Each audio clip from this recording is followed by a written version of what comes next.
I just came across this useful tip from Jonathan Winbush.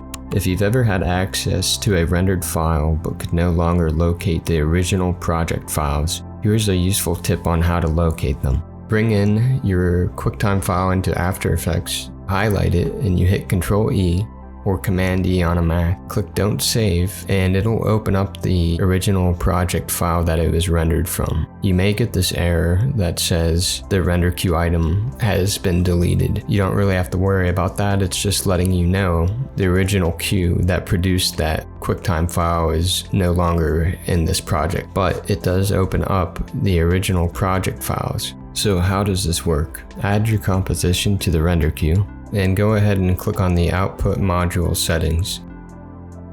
Up at the top, you'll see across from format, you'll want to make sure that include project link is checked on. This is the default setting.